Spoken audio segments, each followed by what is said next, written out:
Yang kedua, yuk kita majunya bersama-sama. Jangan sendiri-sendiri. Dengan kebersamaan ini insya Allah akan murah biayanya, dampaknya juga berkah, dan akan lebih stabil untuk kita ke depan. Itu yang kita coba lakukan. Nah, tetapi juga kita ajak perguruan tinggi. Yuk kita sekarang melihat seperti apa sih trennya untuk ke depan. Waktu itu kita ingin mengadakan setiap saat, setiap bulan ada event di Pekalongan. Termasuk eventnya itu bagaimana menampilkan badai-badai kita. Tapi setelah COVID ini ya kita tidak bisa. Tapi ke depan setelah normal insya Allah ada event yang sebanyak-banyaknya yang dilakukan kalau bisa setiap bulan supaya orang berdatang ke Pekalongan dan lebih memahami bagaimana batik Pekalongan. Ya, jadi kalau sekarang hanya 2 dulu. Oke, kesungguhan para pengusaha batik jangan menyerah. Yang kedua kebersamaan supaya nanti kita saling membantu dan mudah-mudahan jadi berkah. Itu mungkin Pak Bambang.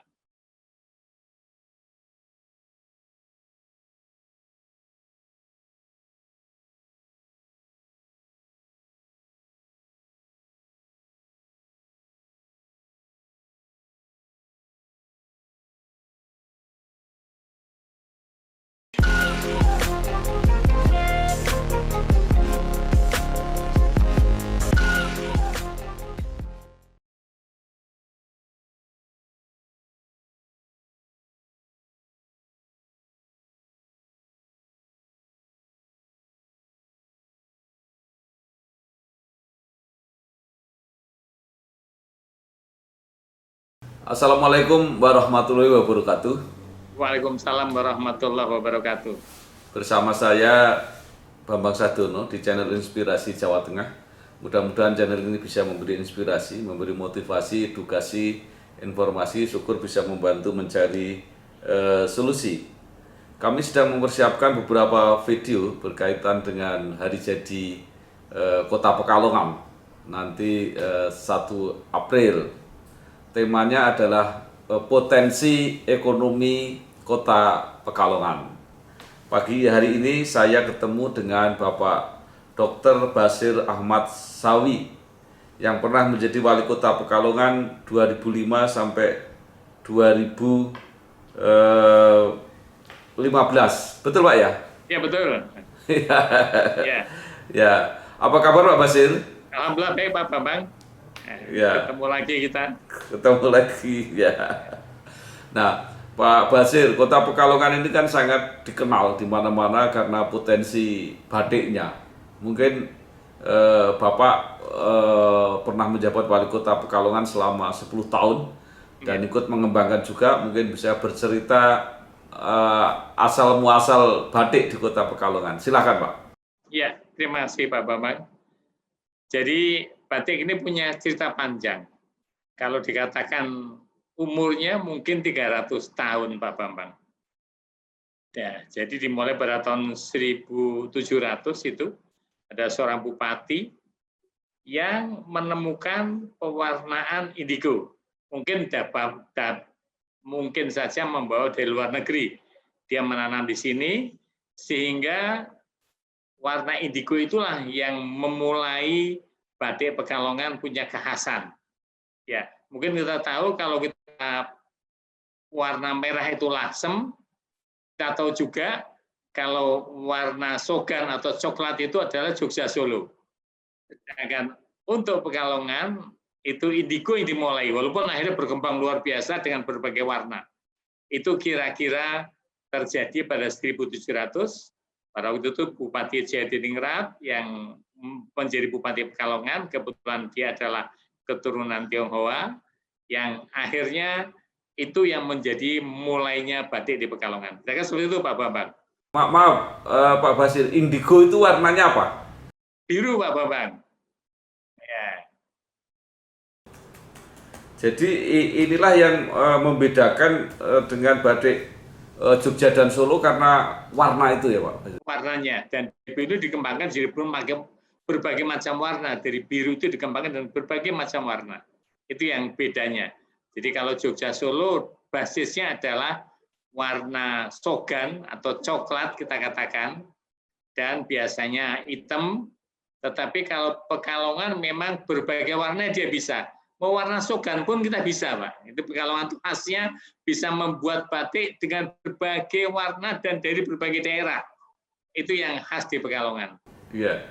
Pak Basir, tadi menarik karena Bapak mengatakan bupati yang mengembangkan itu apa ya, ada darah Cina atau Tionghoa gitu ya. Apakah Ya, itu juga mewarnai ciri khas batik Pekalongan? iya, betul. Jadi itu yang memulai namanya Pak Kwijan ya. Sampai sekarang diabadikan kampungnya Kwijan dan dia adalah bupati dan dia adalah menemukan atau menanam, kalau dari asalnya mana, dari India itu Pak asalnya, indigo itu. Tapi dia mulai menanam dan mulailah itu nanti menjadi basis warna di Pekalongan. Enggak, artinya kaitannya dengan apa ya, etnis warna kultur Cina atau Tionghoa ada nggak di batik Pekalongan kalau gitu Pak? Nggak ada. Jadi kalau warna kulturnya kan Tionghoa bukan biru Pak ya. Nah, tetapi nantinya akan keluar warna kultur Tionghoa, baik merah ataupun kuning, yang itu semua adalah basisnya dari yang tadi ditemukan itu Pak. Lalu mulai kapan batik Pekalongan itu menjadi kerajinan rakyat yang begitu memasyarakat gitu Pak Basir? Iya, iya. Memang batik Pekalongan ini agak lama mulainya Pak ya. Sehabis perang Diponegoro mungkin kira-kira 1825 kira-kira. Kemudian ada pengusaha Belanda yang memang lahir di Indonesia, yang istrinya itu lahir di Bukit Tinggi, Van Ceylen, itu membuat batik itu pada tahun 1824 kira-kira, yang itu menjadi motif lebih banyak lagi. Jadi di Pekalongan ini memang batiknya motifnya macam-macam. Motif Tionghoa ada, motif Islam dan Arab ada, motif Belanda ada, nama Boketan misalnya itu juga ada, dan tentu saja campuran dari motif-motif itu. Dan kita juga bisa membuat batik Jogja Solo, batik Lasem, kita bisa membuatnya di sini. Itu yang keistimewaan Pekalongan, Pak. Oke. Pak Basir, batik ini kelihatannya tidak menjadi industri besar ya di Pekalongan, tapi industri industri kecil atau industri rumahan justru lebih banyak. Betul, betul, ya. Dan pada tahun kurang lebih 1920-an ada kurang lebih 1.100 pengusaha, itu macam-macam Pak. Itu ada pengusaha, tapi yang dominan memang pengusaha Jawa yang paling dominan. Nah, kemudian ada pengusaha Arab, pengusaha Belanda, pengusaha Tionghoa yang berusaha di batik. Bahkan pernah ada pameran besar batik pertama. Itu terjadi pada tahun 1923. Itu pameran batik pertama oleh salah seorang residen yang ada di Pekalongan, dan itulah mulainya campuran para pengusaha kumpul di 1923. Ya. Jadi memang tidak pernah muncul sebuah perusahaan yang sangat besar gitu Pak ya untuk tidak pernah batik muncul ini. besar. Jadi rata-rata menengah, seperti sekarang pun rata-rata perusahaannya menengah dan ke bawah rata-rata. Itu yang sekarang kita lihat. Jadi nggak ada yang besar sekali, tetapi biasanya barang-barang seperti itu khas. Karena ini kan kerajinan tangan, Pak. Batik ini bukan printing yang penting ya. Ini kerajinan tangan. Kalau printing oke, pengusahanya besar-besar. Tetapi kalau ini karena kerajinan tangan, maka tidak bisa pengusaha ini punya pegawai yang besar, yang akhirnya usahanya besar sekali, nggak bisa. Itu yang ini lakukan. Biasanya kalau mereka punya produksi yang besar, itu dibuat di desa-desa. Dia kumpulkan semua jadi besar produksinya, tapi tidak pernah diproduksi di tempatnya sendiri. Kira-kira seperti itu Pak Bambang. Ya, jadi memang batik ini menjadi industri rakyat gitu kira-kira Pak ya? Ya, industri rakyat seperti itu kira-kira Pak. Iya, ya. Kalau dulu pernah ada koperasi batik itu lahirnya dari Pekalongan atau bukan Pak kira-kira? Dari Pekalongan sama Tasik Pak. namanya Gabungan Koperasi Batik Indonesia (GKBI).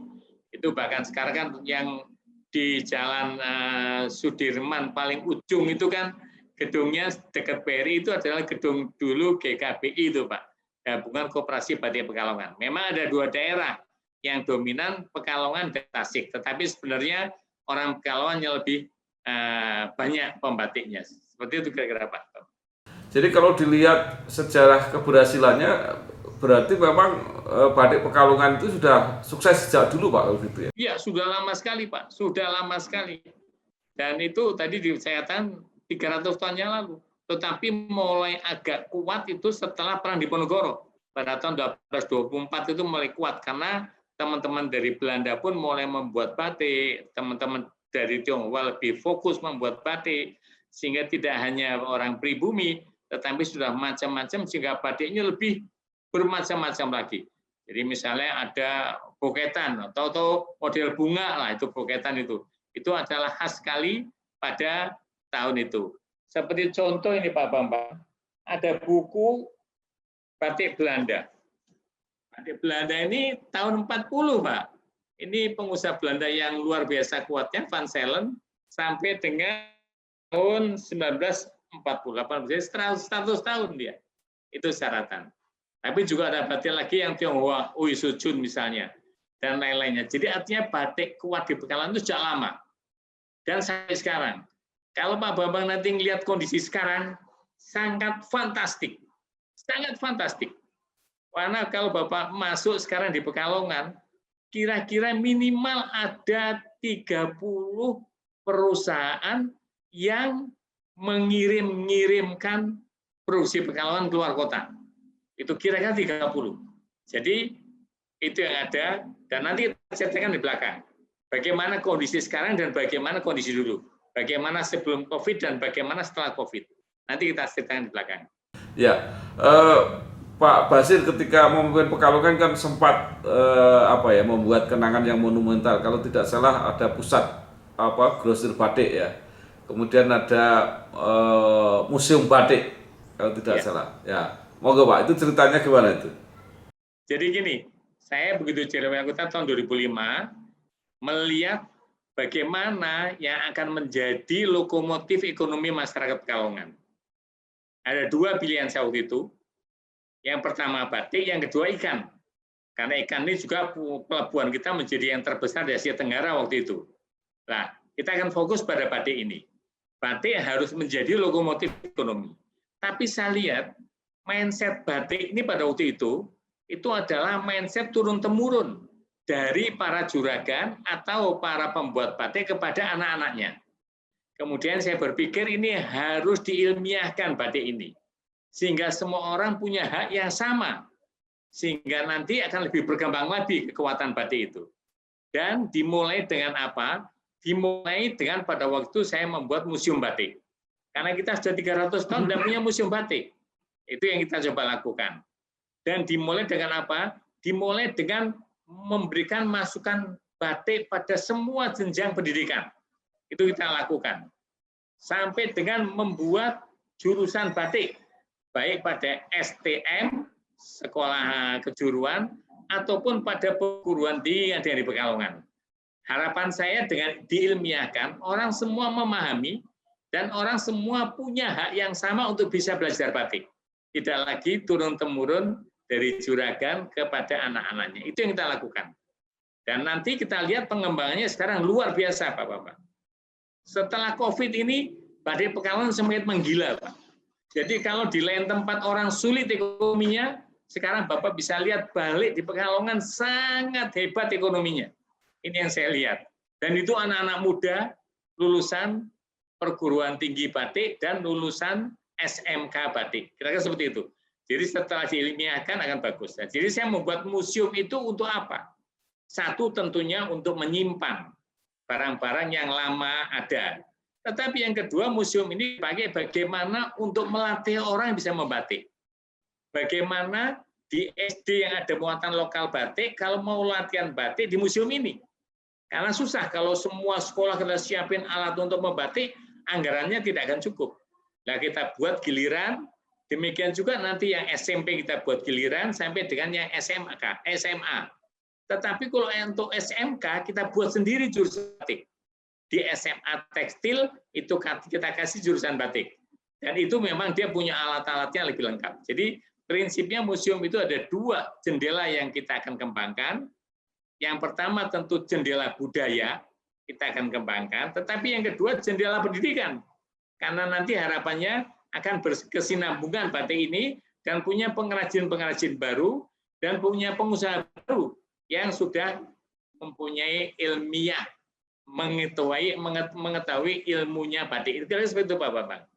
Baik, Pak, ini menarik sekali dan saya tertarik bagaimana pada saat COVID justru pemasaran batik menggila. Ini gimana anunya Pak? Ya. Ceritanya? Jadi ceritanya gini, karena para pembatik itu akhirnya banyak yang muda-muda, karena kita membuat itu tahun 2010-an Pak.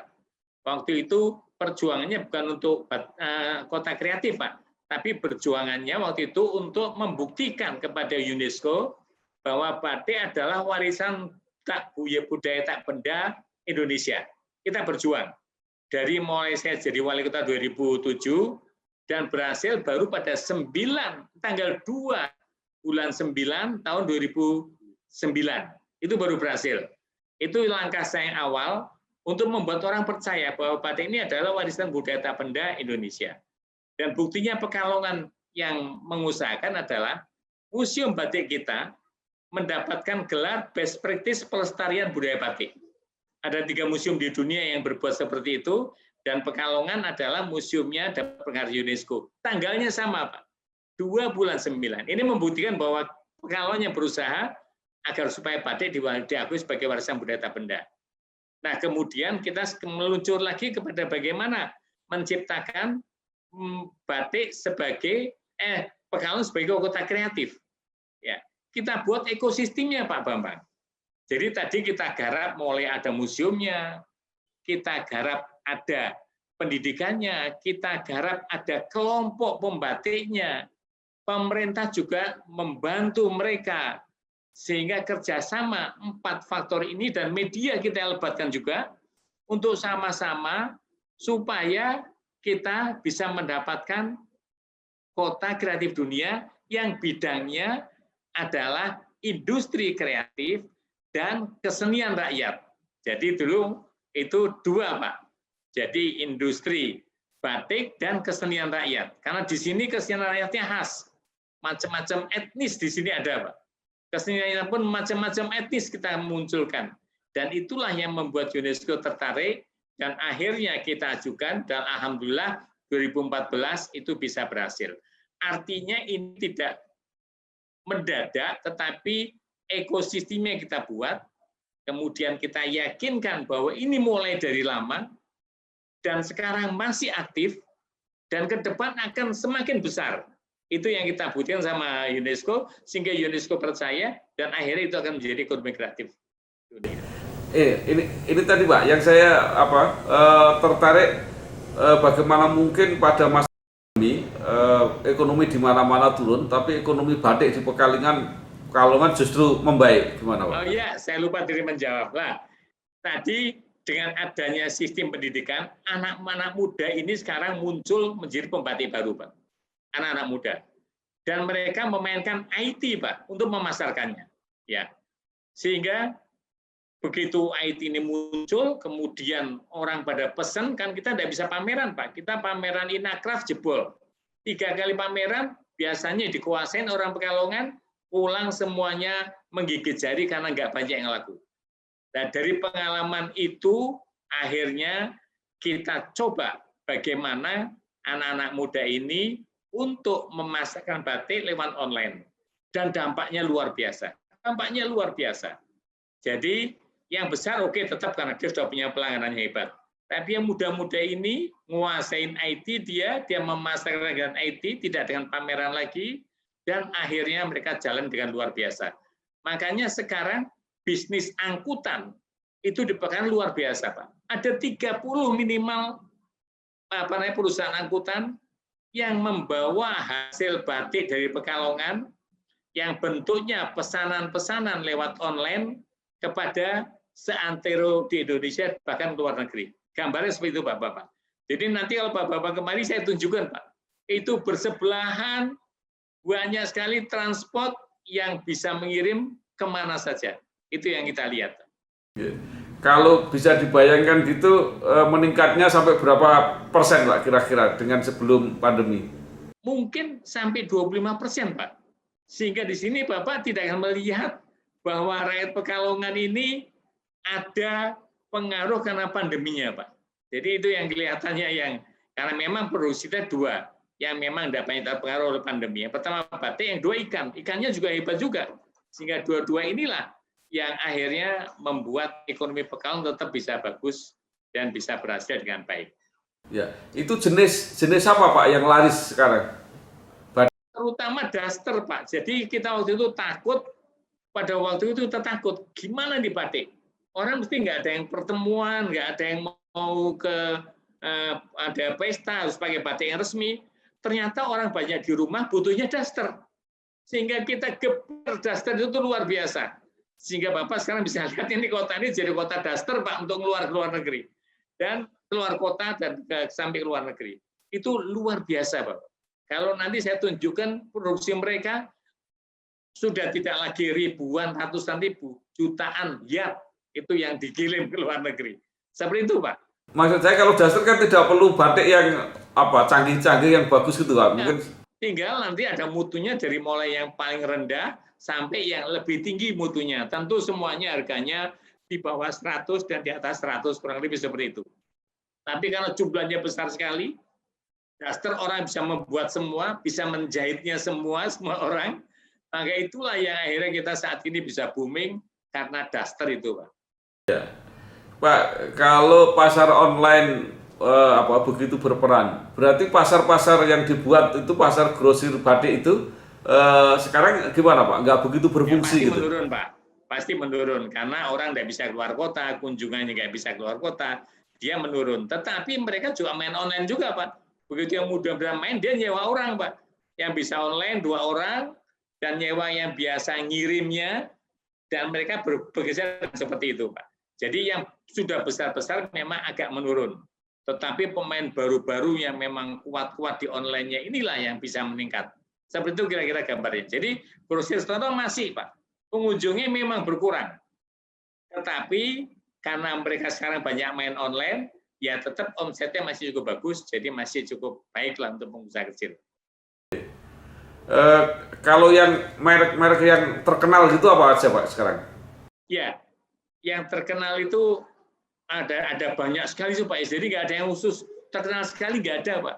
Kalau dulu memang buka toko terkenal ada Konita, ya, ada Larissa, itu terkenal, ya. Nah, sekarang mereka sudah main online, sudah banyak lagi baru-baru, Pak. Itu yang hebat-hebat, yang kuat-kuat, Pak, itu. Pak Basil, Ya. Pekalongan itu selain batik kan sarung juga terkenal, Pak, itu. Ya, Itu betul, Pak. masih potensial. Ya, semua produk sarung besar itu dari Pekalongan, Pak. Kita dulu tahu Gajah Duduk, ya. Atlas walaupun dari Jawa Timur, tapi pabrik di Pekalongan. Kita tahu ada sarung mangga, dan sekarang yang kuat sekali ada Wadimor. Itu menguasai luar biasa. Itu juga di Pekalongan produksinya, Pak. Jadi itu yang pakai masinal tentunya, itu mesin ya, Pak, ya. Itu yang dari Pekalongan. Kalau BHS bukan, Pak, ya? BHS ya, Pak. BHS itu kan Atlas tadi, Pak, ya. Ada pabriknya di Pekalongan. Dia punya pabrik juga di Jawa Timur. Tetapi dia punya juga pabrik di Pekalongan. Nah, itu tempatnya di daerah Pekajangan lah pabrik dia. Dulu di kota ada, di Pekajangan ada, tapi sekarang semua dijadikan satu di Pekajangan. Nah, itu memang masih kuat, tapi memang tidak sekuat batik, Pak. Kalau batik itu kekuatannya stabil, kalau mereka ini agak banyak yang agak terseok-seok, Pak, posisinya. Ya, cirinya kalau sarung ini memang industri besar, Pak, ya. Kalau batik kan industri kecil-kecil tapi banyak gitu. Iya. Jadi kalau sarung besar dan menengah, Pak. Ada yang mesinnya 100-an, tapi ada yang mesinnya ribuan. Yang menengah juga cukup bagus. Tapi karena mereka itu musiman, biasanya kalau mau lebaran baru ada, itu tentunya mereka baru muncul pada waktu itu. Yang kecil biasanya agak sulit untuk hidup, Pak. Itu kira-kira beberapa yang kecil, yang sarung ya berhenti, Pak. Tapi yang besar karena dia sudah punya modal besar dan kuat pemasarannya bisa jalan. Seperti kalau misalnya tadi wadimor, mangga, gajah duduk itu sudah otomatis setiap akhir sudah akan mulai habis sarungnya karena itu tetap yang dipakai untuk orang di rumah dan beribadah biasanya itu, Pak. Iya. Dan mereka biasanya promosinya juga besar-besaran katanya. Iya, besar-besaran. Kita lihat wadimor itu luar biasa. Di TV apa aja dia masuk tuh, Pak. Kalau sarung apa Pak? Sarung goyor atau apa yang bahkan ekspor itu masih ada nggak sekarang? Masih banyak sekali, Pak. Memang pusatnya di Pemalang, Pak, untuk pembuat goyor itu. Karena dia memang harus memakai ATBM, alat tenun bukan mesin. Karena nggak mungkin, sudah diikhtiari semua pakai mesin, nggak mungkin, nggak bisa, Pak. Sekarang yang mirip goyor, tetapi dia bukan goyor adalah tadi printing, Pak. Jadi bahannya itu dari bahan-bahan yang seperti goyor, tapi di print. Itu yang banyak dilakukan untuk ngejar produksi. Jadi kalau yang goyor masih ada produksi, tetapi sarung mahal itu, Pak. Paling murah itu mungkin 300.000 satu, mungkin sampai 450.000. Itu seni benar, dan itu sangat nyaman dipakai. Itu masih ada, dan di Pemalang yang paling besar, Pak. Pekalongan ada, tapi tidak besar, Pak. Baik, Pak Basir, kira-kira masa depan batik sarung ini apakah masih akan mendominasi potensi ekonomi Pekalongan ke depan kira-kira? Kelihatannya iya, Pak. Apalagi sekarang dengan tadi saya katakan anak-anak muda yang muncul, kreatifnya luar biasa, itu nantinya akan menjadi dominan. Sekarang pun misalnya sarung itu sudah dulunya akan ditenun, tapi sekarang kan di print juga. Itu juga akan membuat ke depan kita menjadi besar tetap. Jadi artinya prospektif lah. Dua usaha ini masih punya prospek yang baik untuk Kota Pekalongan dan menjadi tulang punggung Pekalongan. Kira-kira seperti itu, Pak Bambang. Pak Basir waktu menjadi wali kota kan bisa melahirkan kembali, mendorong, membuat kreatif. Kira-kira pemerintah sekarang, wali kota sekarang harus melakukan apa untuk menjaga batik ke depan ini? Ya, jadi wali kota sekarang tentunya harus mengajak semua orang. Bahasa saya, wali kota sekarang butuh semua orang, walaupun tidak boleh tergantung sama satu orang pun. Saya pun siap membantu, baik jaringan kami ataupun pengalaman kami. Jadi yang harus diperhatikan pertama, bagaimana komunitas batik ini diperhatikan. Kemudian pemerintah punya program terus-menerus supaya batik ini tetap bisa berjalan, sarung bisa berjalan dengan baik. Tentu harus ngajak juga media. Dan yang penting perguruan tinggi. Sebab mereka ini tempat yang meriset, memberikan masukan, ya. Apalagi sudah ada perguruan tinggi batik. Itu nantinya tentunya harapannya mereka ini kita ajak terus. Dan tentu saja kita akan membuat komunitas-komunitas yang bisa dibuat kerjasama, dibentuk komunitas, diorganisir, karena susah mengatur para juragan batik ini susah. Tapi kalau dia dapat manfaat dari kita, tentu akan senang. Yang penting lagi bahan baku. Ini sekarang ini orang sekarang berebut bahan putihan, Pak, sehingga akan bermunculan banyak pabrik yang membuat bahan putih sebagai bahan baku untuk membuat batik. Ini kelihatannya sudah banyak pengusaha mulai membuat, dan mudah-mudahan nanti bahan baku ini jadi bagus lah. Kira-kira seperti itu. Artinya bareng-bareng supaya nanti kita bisa tetap menguasai batik di Indonesia ini. Kalau Bapak lihat pada masa saya, pernah saya ketemu sama kurang lebih 380 pengusaha batik Pekalongan yang ada di Bali. Waktu itu kita membuka Kopin Jasa. Ternyata di Bali ada 400 pengusaha yang orang Balinya hanya 20, Pak. Yang 380 orang Pekalongan. Demikian juga di Tanah Abang. Di Tanah Abang itu kita memang menguasai banget. Batik-batik Pekalongan itu banyak juga yang dilewatkan Tanah Abang. Sehingga banyak pembeli yang langsung ke sana. Tapi sekarang ada keistimewaannya, setelah COVID ini, pembeli itu langsung ke Pekalongan, Pak. Tidak lagi ke Tanah Abang, tapi karena dia tahu kemudian mengerti, memahami, langsung ke Pekalongan, dia langsung ketemu pada siapa yang membuatnya. Karena seperti itu bedanya. Terakhir, mungkin Pak Basir punya pesan kepada masyarakat khususnya yang menggeluti usaha batik ini. Ya, jadi pesan saya yang pertama yaitu kita membuat berkreatif. Artinya sungguh-sungguh membuat kreativitasme yang kuat supaya batik ini bisa jalan. Walaupun daster, kalau dasternya kreatif mungkin harganya akan naik. Itu yang pertama. Yang kedua, yuk kita majunya bersama-sama. Jangan sendiri-sendiri. Dengan kebersamaan ini insya Allah akan murah biayanya, dampaknya juga berkah, dan akan lebih stabil untuk kita ke depan. Itu yang kita coba lakukan. Nah, tetapi juga kita ajak perguruan tinggi. Yuk kita sekarang melihat seperti apa sih trennya untuk ke depan. Waktu itu kita ingin mengadakan setiap saat, setiap bulan ada event di Pekalongan. Termasuk eventnya itu bagaimana menampilkan batik-batik kita. Tapi setelah COVID ini ya kita tidak bisa. Tapi ke depan setelah normal insya Allah ada event yang sebanyak-banyaknya yang dilakukan kalau bisa setiap bulan supaya orang berdatang ke Pekalongan dan lebih memahami bagaimana batik Pekalongan. Ya, jadi kalau sekarang hanya dua dulu. Oke, kesungguhan para pengusaha batik jangan menyerah. Yang kedua kebersamaan supaya nanti kita saling membantu dan mudah-mudahan jadi berkah. Itu mungkin Pak Bambang. Baik, saya masih akan bertanya satu lagi. Tapi sebelumnya saya juga ingin menegaskan bahwa tadi disebut perguruan tinggi, memang Universitas Pekalongan itu punya program studi batik. Ya. Kalau nggak salah. Nah, sekarang dengan kebersamaan itu berarti bentuk paguyubannya itu koperasi kalau begitu Pak yang harus dikembangkan. Ya, sekarang ada yang koperasi Pak. Tapi muda-muda belum masuk koperasi Pak. Koperasi yang lama-lama nih Pak. Yang muda ini kan belum masuk operasi, padahal dia sekarang punya dominan dia di sini. Nah ini nanti kita akan buat paguyuban batiknya, syukur-syukur jadi koperasi. Ya, karena biasanya kalau masuk yang lama mereka pada nggak mau, maunya mereka membuat sendiri. Itu yang nanti fasilitasi pemerintah, kemudian dikoordinir, dibuat supaya nanti tidak ada satupun yang mainnya sendiri, supaya nanti lebih maju lah, harapannya itu Pak. Terima kasih Dr. Basir Ahmad Sawi yang pernah menjadi Wali Kota Pekalongan 2005 sampai 2015, tetap aktif untuk mendorong potensi yang luar biasa di Kota Pekalongan yaitu batik. Mudah-mudahan berhasil dan tetap bisa melanjutkan perjuangan walaupun di luar pemerintahan untuk membantu masyarakat Pekalongan. Terima kasih Pak Basir. Sukses. Terima kasih Pak Bambang, tidak pernah lupa saya apa yang merekomendasi saya untuk mencalonkan wali kota 2005 masa Bapak. Saya dikasih mobil pertama Avanza sampai sekarang masih Pak mobilnya Pak kita pelihara.